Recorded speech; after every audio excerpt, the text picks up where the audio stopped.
You know, it is something, I know that, you know, it is something that we repeat it over and over and over again. And, you know,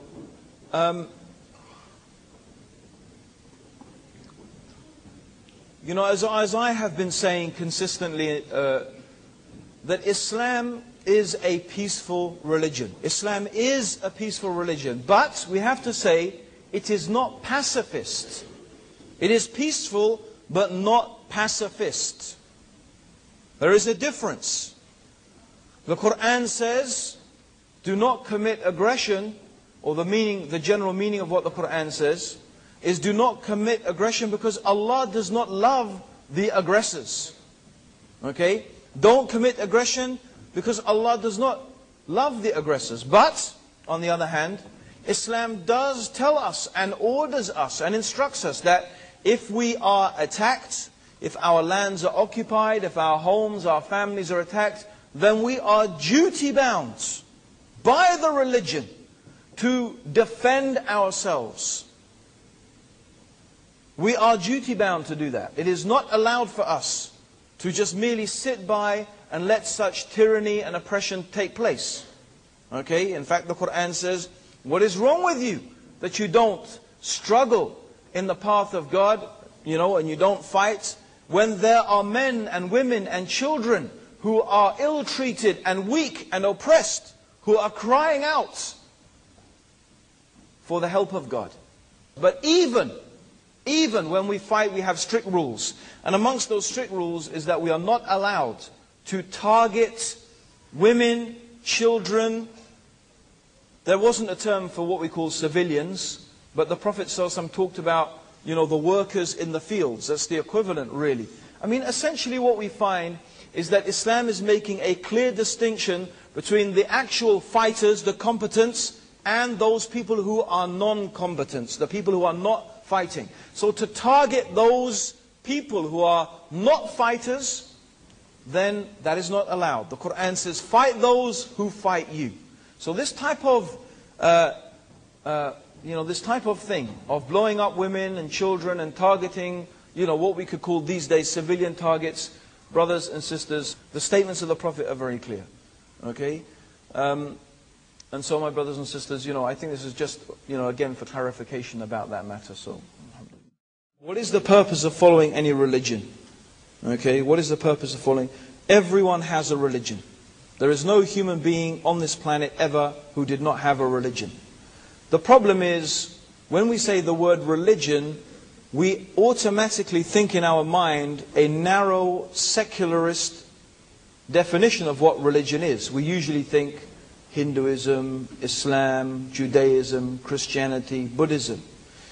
But really, we don't have this term in Arabic. What we have is deen. Deen means way of life. And everybody has a way of life. Everybody has a set of values through which and by which they make sense of the world. It's impossible that you don't have some set of values through which and by which you make sense of the world. Everyone has that. Even an atheist has it. Humanists have it. In fact, it's interesting that I've actually been involved in some religious seminars and discussions to children, and in those religious seminars, humanists have been involved. Because they actually look at their ideas as a type of philosophy, a way of explaining things. So in the broader sense of the word, it is religion, and everyone has religion. Religion is what you use to make sense of the world around you. Okay? That's what you use. That's all it is. Everyone has a way of life, so you can't avoid it. Okay? You can't. And everyone has a God or gods. Because your God is the thing that you believe is going to give you what you need and what you want. Your God is the thing that you believe is going to give you what you need and what you want. If you think money is going to make you happy and give you what you need and what you want in life, money is your God. Yes. If you think looking like a supermodel, right, is what is going to give you success and happiness in life, it's your God. Right? If you think being good at rugby, right, or being good at sports or whatever, and having a body like, I don't know, whatever, okay, if you think that's what's going to make you happy and give you success in life, in a real sense, that's your God. Everybody has a God. Everybody has something they believe is going to give them what they want and what they need. The real question is this: of all the things that we worship and all the religions that we follow, which God really has the capability to give us what we want and what we need? In other words, of all the gods that human beings worship, and everyone worships something, which one is really worthy of being worshipped? And this is the question that Islam proposes an answer to.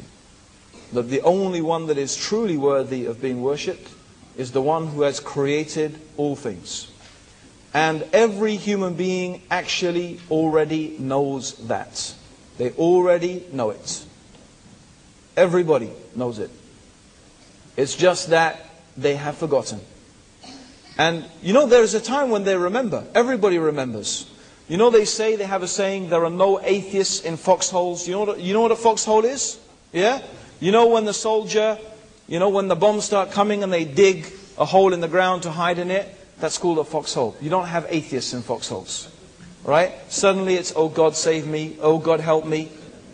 And suddenly these people have absolute, total faith in God. The Quran gives an example like that. It gives the example of a boat that is on the sea.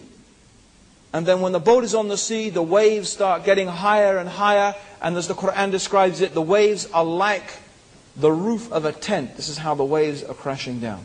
So when the people lose their faith in their captain, he got washed overboard, so he's not going to save us. And then as the boat starts to break up, they lose their faith in science and technology. Right?